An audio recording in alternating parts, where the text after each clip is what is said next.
Everybody, we're gonna sing a song from this is from the 1960s, 70s, an old gospel called "We Shall Overcome," and it's having left Egypt, and the theme of leaving Egypt seems to never go away. Before that. Can I get the rest of the silver down here, please? This theme of one second. The theme of Egypt, leaving Egypt, it never goes away for us. You know why it never goes away? Think. Chaim. The reason it never goes away is because we're the only nation in the world that's born from another nation. I mean, if you meet a Spaniard, he's from Spain. You meet a Brazilian, he's from Brazil. You meet a Guatemalan, he's from Guatemala. Australian, he's from Australia. But the Jewish people our job wasn't to be like a normal nation. We're not like a nationalist group. We're not from here. We're actually born in Egypt. And who went down to Egypt was just Jacob and his family. It was just a family, 70 people. Jacob, his 12 sons, his daughter, the descendants. But 70 people went to Egypt, but a nation came out. And our whole birth is Pesach. And the reason why we got to eat this thin little matzah is because it's so true. When you're eating bread, if you squish it down, all the air comes out. Like, bread's not so true. Fluffy challahs or breads, it's not so true. This is very true. And foundations need to be true. When you start something, it's got to be true. This is the foundation of our nation. It's got to be totally true. And you'll notice with matzah, when you hold it in front of your face, you see nothing. But if you turn it that way, you see everything. And that's just when your ego's down and you're able to see everybody. And that's what it says in Psalms.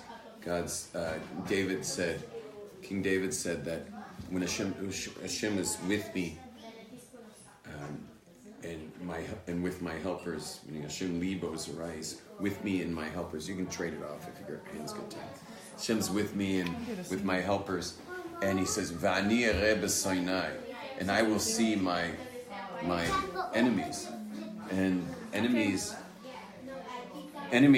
It makes it sound like we got enemies. What it really means is, or this is one understanding of it, because I'm sure the English translation was, "I'll see the downfall of my enemies." Hashem's with me, with my helpers, and I'll see the downfall of my enemies. But another way of looking at it is that I'll see that they're not my enemies. Meaning, now that I realize that I'm a soul, and I'm thin like matzah, there's no ego. So everyone I didn't like, I'll finally see them and realize that they're not my enemy at all. I was making them into my enemy out of a protective device to somehow survive the anxiety of interacting with these people. And so, but anyway, this theme of leaving Egypt is our birth. Our birth is from another country. We were born from another place. And that keeps us always on point with our mission. And our mission is to teach the world about connection and peace and love and understanding and compromise and oneness, ultimately. So that's what this song's all about. Everybody sing. You can sing on your computers if you're listening. We shall overcome. We shall overcome. We shall overcome someday. Oh, deep in my heart, I do believe we shall overcome someday. We will live in peace. We will live in peace. We will live in peace someday. Oh, deep in my heart,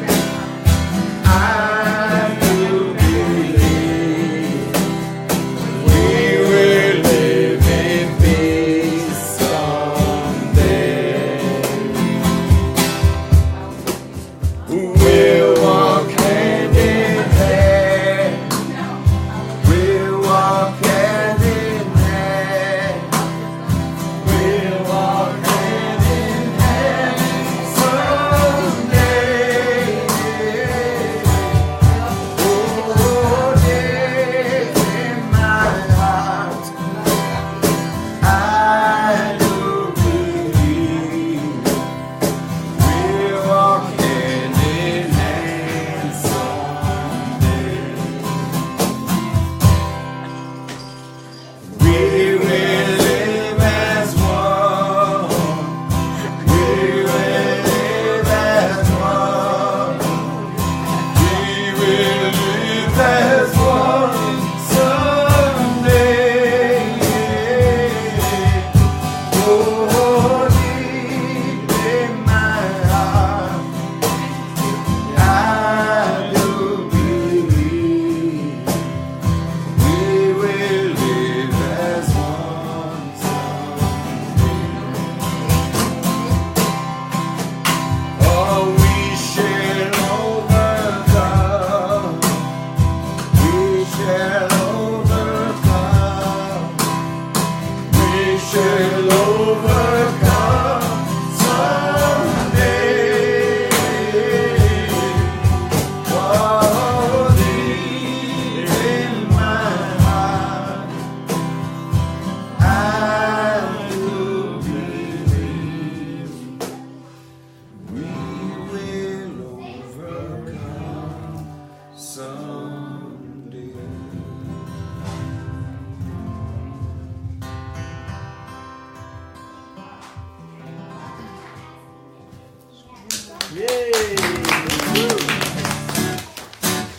Spreading the feeling all over the earth, waiting for the day when brothers can walk hand in hand and no one feels afraid.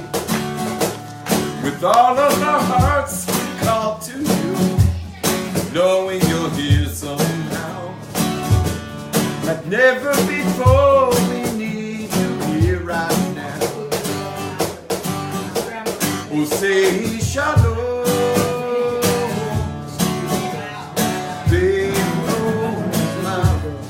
I say shalom. Film the action.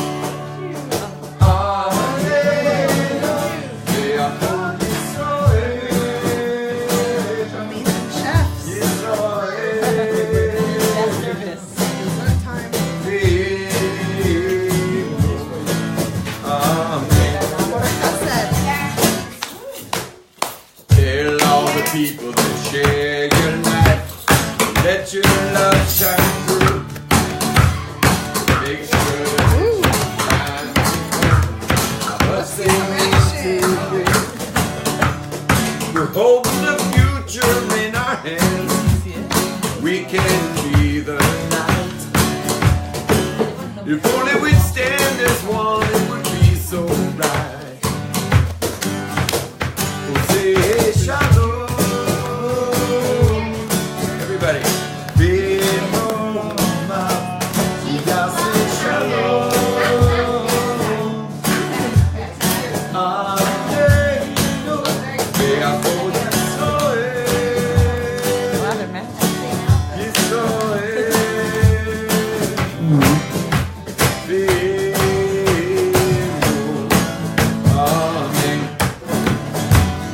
Let's try spreading the feeling all over the earth. Spreading the feeling all over the earth. Waiting for the day. Waiting for the day. Ready? Spreading the feeling all over the earth. Waiting for the day. Brothers can walk hand in hand and nobody feels afraid. Brothers can walk hand in hand. No one feels afraid. With all of our hearts we call to you. With all of our hearts we call to you. Knowing you'll hear somehow. Like never before we need you here. Like never before we need you here right now. Oh, say shalom.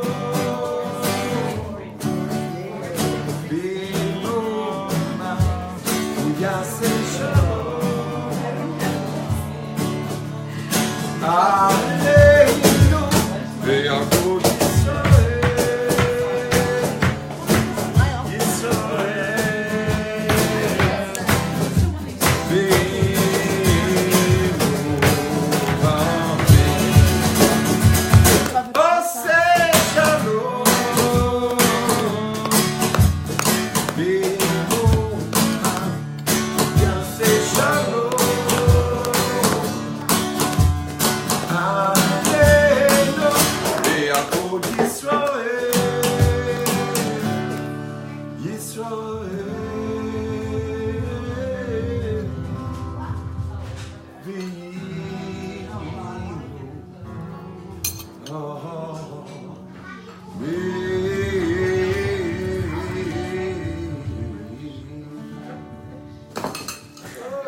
Which one?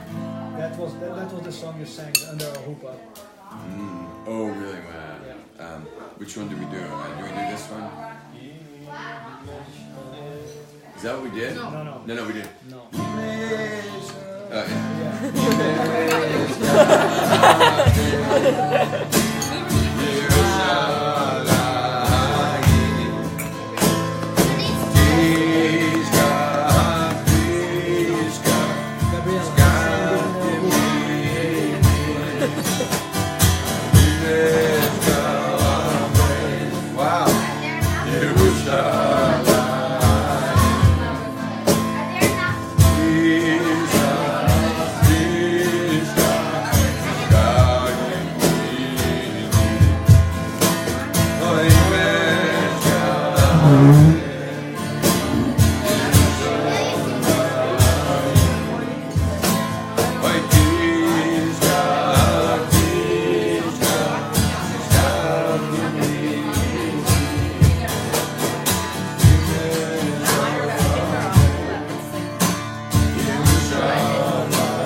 שלא אביבה עמד עלינו לך לא יסיינו שלא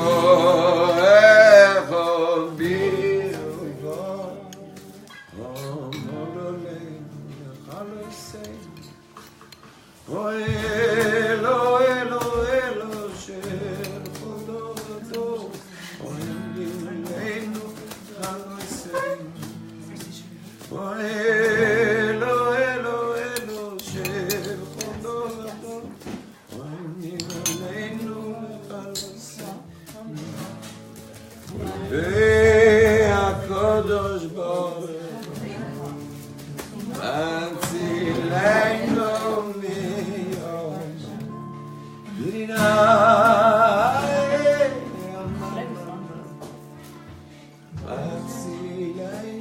What's happening?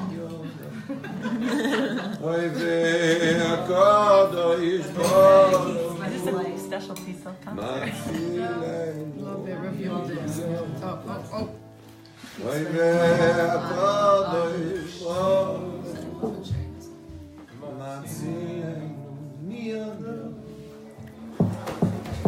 Hey,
Pesach Sameach, everybody. Bezat Hashem, may we all experience true freedom. Amen. And true freedom means the truth. True freedom means the truth. I know a lot of people are free, but they're in total darkness. Meaning, like, think of that. Anyone born in the Western world today is very free, but they're not feeling. They're not feeling the joy. You know, it's like you got a lot of liberty. You're not necessarily feeling the joy. So true freedom is true freedom. It's when you got yourself connected to the principles of truth and reality. So you're just totally GPS. in your life and in this world, and there's a saying by our sages that say, "Ein simcha ela hataras min hasfeka." Said that right?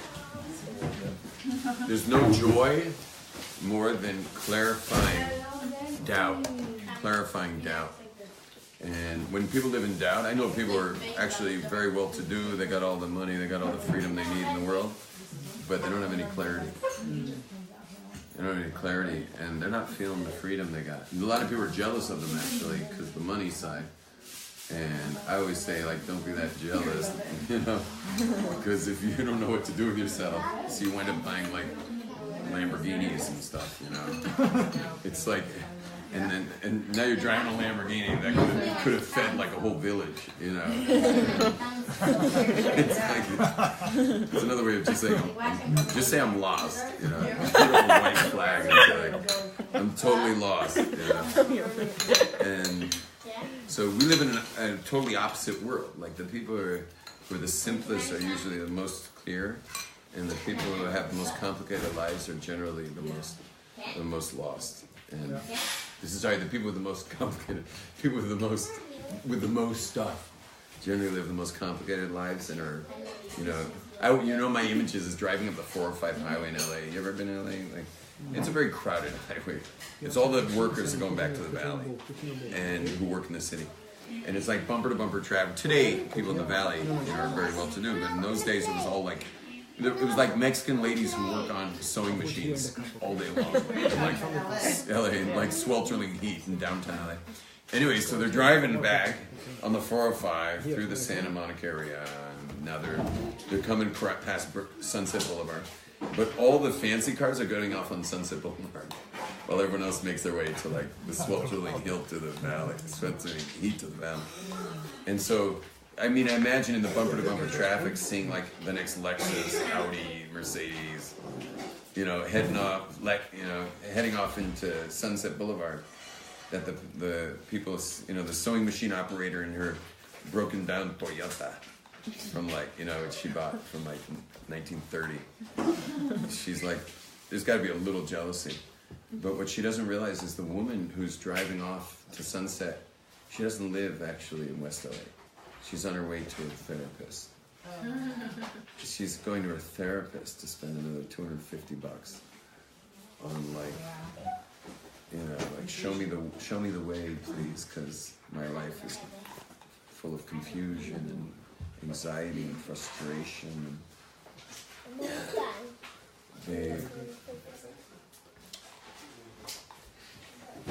Peace of mind and well-being come from clarity. They come from truth and clarity and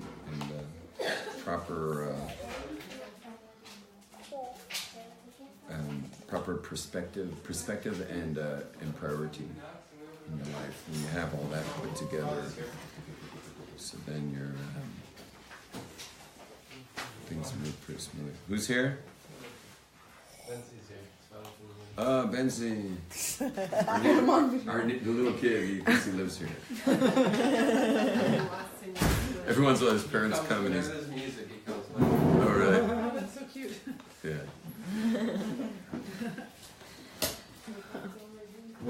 Well, thank you for that. I think the last time we heard Imshka Yerushalayim was under our huppah, and that was over 10 years ago. And having this again with the fruits of our love here is the most beautiful thing. Yeah, look at these fruits of love. Look at this guy.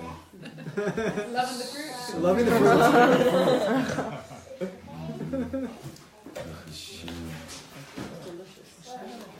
I think what happened, Sergio, is that Western man, since the Industrial Revolution, has gotten so good at the environment, meaning it like understanding his world. Yeah. But always the world always was other than him. Like they were looking at the world as some kind of specimen. And that breakdown, that break in between us and the world as some kind of laboratory specimen has caused a schism, a crack in our well-being as human beings, and monotheism is it's truly, meaning true, like what I call hardcore monotheism as opposed to softcore monotheism. Softcore monotheism is a belief in one God. Hardcore monotheism is belief that God is one and that there's nothing else but God. And that means everything around you is part of you. Everything's part of us, and we're part of each other. And there's a connectedness there. When we have that connectedness, so our well-being meter goes much higher when we're feeling connected, and when we're feeling disconnected, it goes down. And I think Western man in general has taken his prowess in over the physical world, but as separate than him, and somehow thinking it was going to answer some question for him, or create some way of comfortable living, which, today we can be very efficient. Yeah. Our efficiency's gone up, but our effectiveness as human beings has gone way down, and our sense of connectivity and community in our lives, in our world, is suffering as a result of that. That's the need for connectivity electronically. People can't be separated. They need connection, so they have to post whatever comment or what they did that day. They're striving for that. Yeah, sure. You see, we've gone right back to it. Like the disconnect's now gotten to the technology of connect via that. Hey, how you doing, Adina? Okay. Well, you're looking happier. Yeah. What, you saw your best friend? Our therapist? She saw her best friend. That's all the therapy she needs. Anyway, so this connectedness, and that's leaving Egypt. In a way, you could say that leaving Egypt is leaving disconnect to connect. Leaving your disconnection to connection. And when you're getting beaten down and owned by Pharaoh, you're like, there was a point where the husbands refused to be with their wives. They were just so beaten down. It was like, there was nothing, no sense of romance anymore. Wow. And the women actually beat metal pieces into mirrors, and like took whatever they could find and beat it into mirrors and slammed enough metal to create mirrors and beautified themselves, and then would catch fish in the Nile and bring the fish to their husbands who were working as slaves. And there were big furrows of land in the lands of the fields of Egypt had these big furrows, and like really big furrows, and the women would come to their worked husbands who were like, couldn't even look at them usually, but they would see their wives totally beautified in their, for their husbands, and they would feed them, and then they would connect to each other in those big furrows and create our nation just created through those holy women. And in the end, when the Jews left Egypt, everyone was bringing their offerings to create the tabernacle and all kinds of stuff. So the women brought their mirrors, and someone said to Moses, these mirrors were used for these are mirrors were used to create intimacy. Does it really belong in the tabernacle?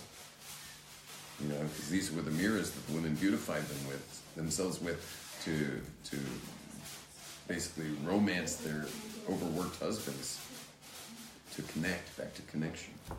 And Moses said, on the contrary, those mirrors are the holiest.